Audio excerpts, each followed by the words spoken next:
그래서 우리는 남자연 의사에 대해서 잘 몰라요. 사실 교과서에도 나와 있지 않아요. 그래서 이걸 반증하듯 남자현 의사에 대한 교과서 속 한 줄, 여기 책에 나오는 부분은 정말 딱 한 줄밖에 없어요. 심지어 뭐라고 나오냐면 1910년대에는 여성들이 주축이 된 송죽회 등의 비밀 결사가 있었다 라고 나와요.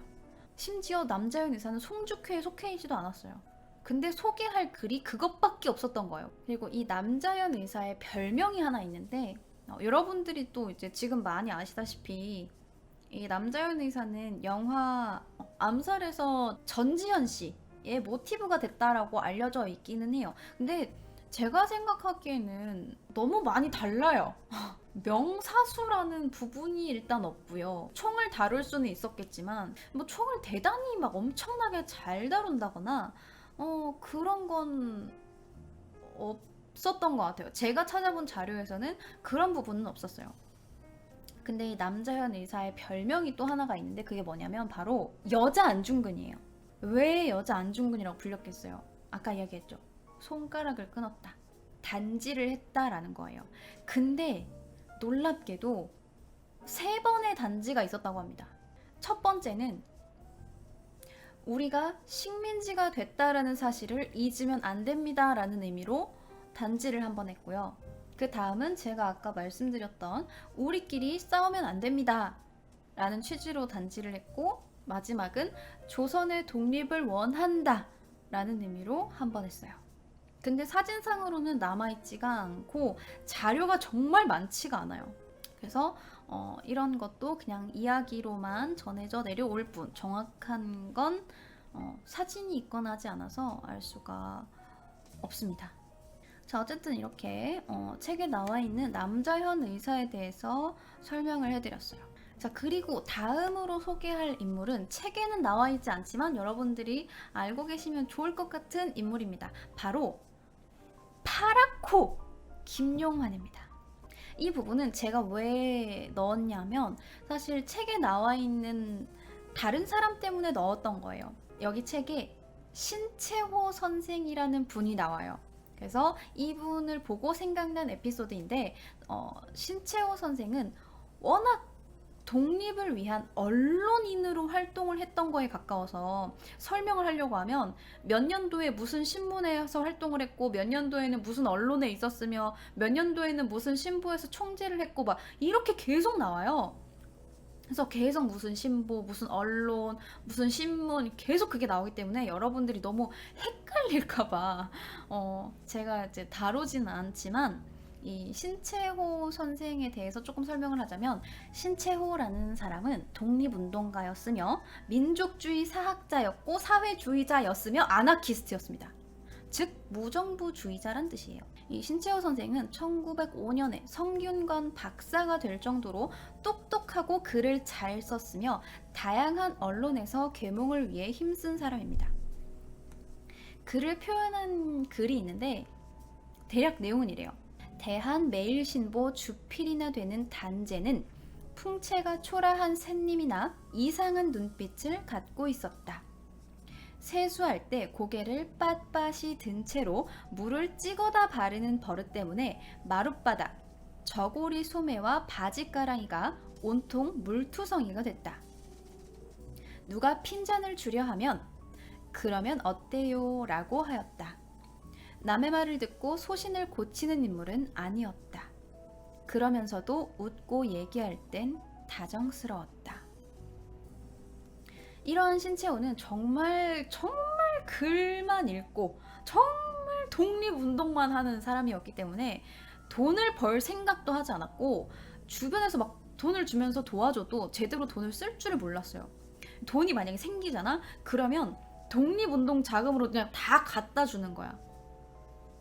그리고 만약에 이웃이 굶어. 그러면 또 내가 굶고 이 돈을 다 남한테 갖다 주는 거예요. 그러다 보니까 돈이 없어서 자기는 쫄쫄 굶는 거야. 그래서 하루는 친구가 이 신채호 선생님 집에 들렀는데 막 청소도 안 해가지고 방은 막 엉망이고 며칠 동안 사람이 굶어가지고 막 뼈 막 이렇게 돼가지고 초췌한 신채호 선생이 이불을 이렇게 뒤집어 쓰고 책을 읽고 있었대요. 아니 이 와중에 책이 눈에 들어오냐고요. 나 같으면 며칠 굶었으면 책을 씹어 먹겠는데. 아니지. 저도 그랬을 것 같아요. 저도 이불을 뒤집어 쓰고 책을 읽었을 것 같아요. 자, 그러자 이 친구가 이 사람, 이게 돼지우리인가 사람빵인가 청소 좀 하게 라고 하자 이 신채호 선생이 청소를 하려고 주섬주섬 이불을 이렇게 막 치우는데 그 밑에서 돈이 나왔대요. 그러자 선생이 아직 돈이 있었네 라고 하면서 그 돈을 주워들고 방 청소를 했는데 사실 그 돈은 친구가 몰래 이불 밑에 넣어놨던 돈인 거예요. 그러니까 돈이 생길 때마다 독립운동 자금으로 다 갖다 쓰고 직접 주면 안 받으니까 몰래 그냥 넣어놨던 거죠. 정말 돈에 대한 개념이 없었던 분이에요. 자, 그래서 이 신채호 선생의 이야기에서 김용환 선생이 생각이 났던 겁니다. 김용환은 경북 안동 일대에서 알아주는 명문 김씨 가문의 장손이었습니다.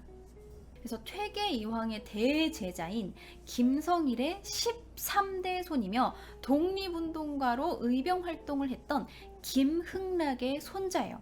그러니까 이 집안 자체가 엄청난 양반가인데 독립운동하는 사람도 되게 많았던 거야.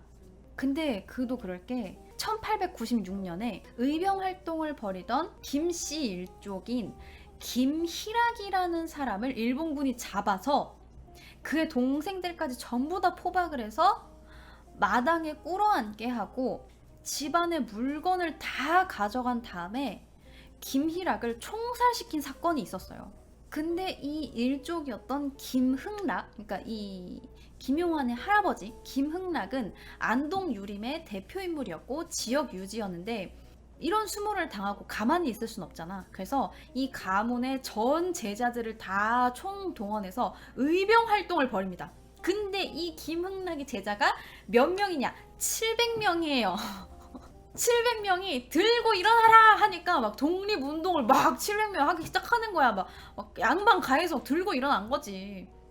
그래서 이 700명 중에 독립운동으로 훈장을 받은 사람만 60명이 나왔어요. 근데 이 중에서도 김씨 문중에서만 훈장을 받은 사람이 27명이 나왔다는 거 아닙니까? 일본군은 건드릴 사람을 잘못 고른 거예요. 그래서 이 김용환은 어렸을 때부터 이런 정말 대쪽 같은 집안 어른들의 모습을 딱 목격을 하고 나도 독립운동을 해야 되겠다라고 마음을 먹었던 거예요. 그렇게 1908년 의병부대에 참가를 했고 1921년에 만주 길림에 아까 이야기했죠. 남자연 의사 서로 군정서랑 연락이 탁 돼가지고 군자금 조달을 막 하기 시작한 거예요. 그래서 그때 의용단의 서기로 활동을 하기도 했습니다. 이 책을 읽다 보면 상당히 등장인물들이 겹치는 곳이 많아요. 이 책에 그 신흥무관학교에 대해서도 나와 있거든요. 신흥무관학교에 대해서도 나오고 서로 군정서, 여기도 서로 군정서, 남자연 의사도 서로 군정서 이런 식으로 마주치는 게 상당히 많아서 되게 큰 틀을 만들 수 있을 것 같아요. 에피소드지만 이 에피소드들이 모여서 크게 이 독립운동을 볼 수 있는 그런 것 같아요.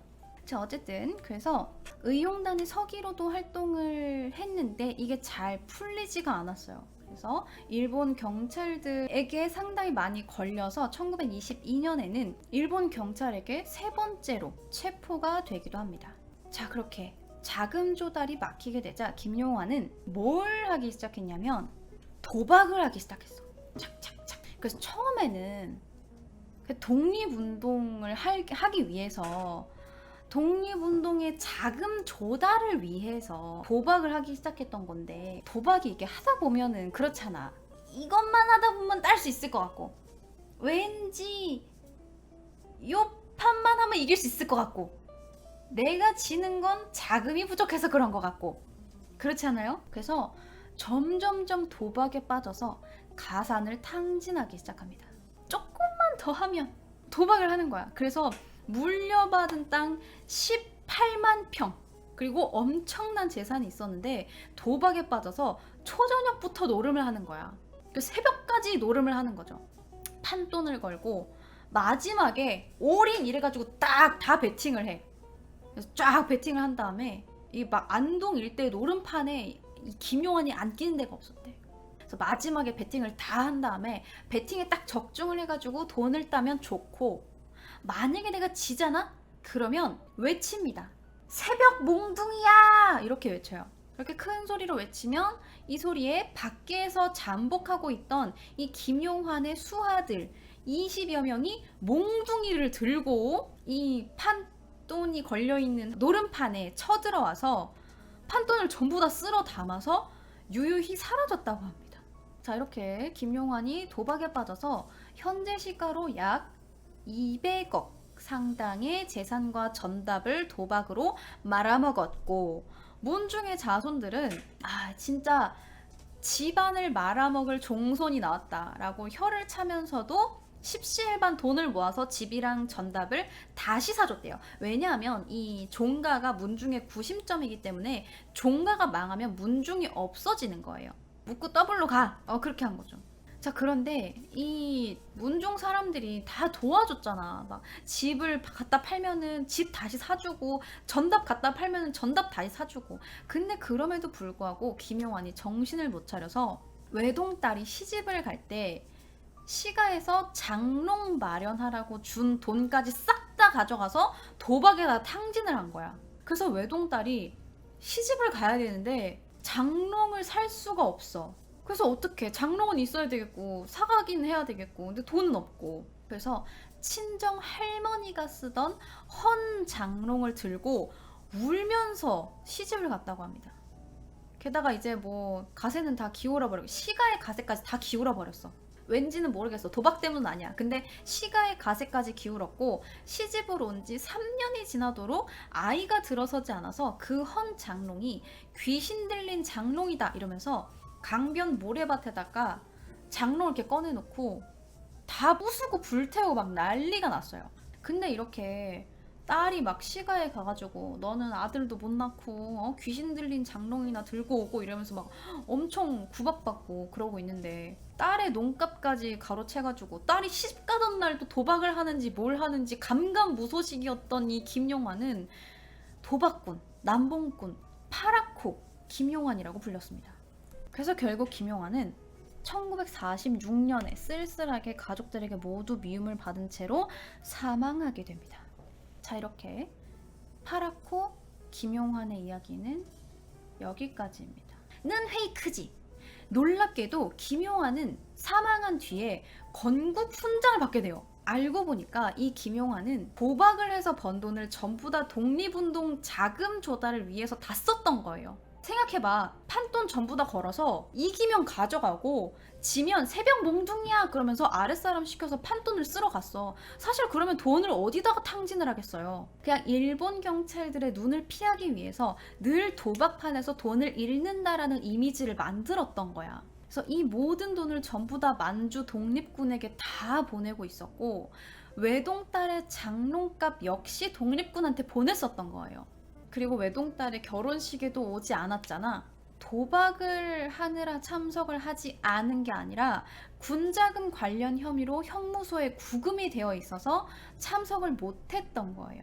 그렇게 집안 어른이랑 주변 사람들, 가족, 외동딸에게까지 파라코라면서 원망과 미움을 받았지만, 그는 죽는 순간까지도 동지였던 하중환이 이제 만주에다가 돈을 보낸 사실을 이야기해도 되지 않겠나? 라고 하자 선비로서 마땅히 할 일을 했을 뿐 이야기할 필요 없다라는 말을 남기고 눈을 감았다고 합니다. 그래서 이러한 김용환의 이야기는 미스터 션샤인에서 변요한 씨가 연기했던 그 김희성 캐릭터 있죠. 거기에 모티브가 됐다고 해요. 되게 막 엄청 잘 나가는 집안의 막 3대 독자의, 근데 막 도박으로 돈 막 다 날리고, 근데 알고 보면 독립운동을 위해서 신문을 만들려고 했던 그 김희성의 모티브가 됐다고 합니다.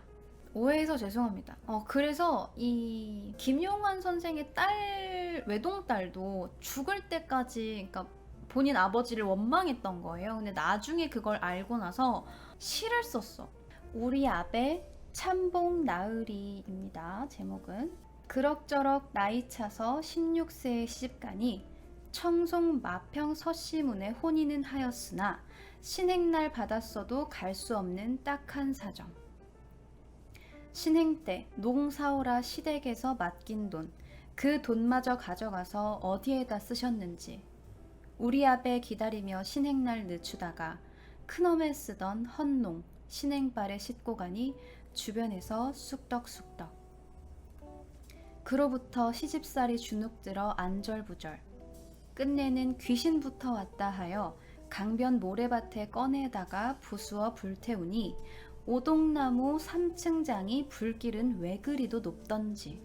새색시 오만간장 그 광경 어떠할꼬.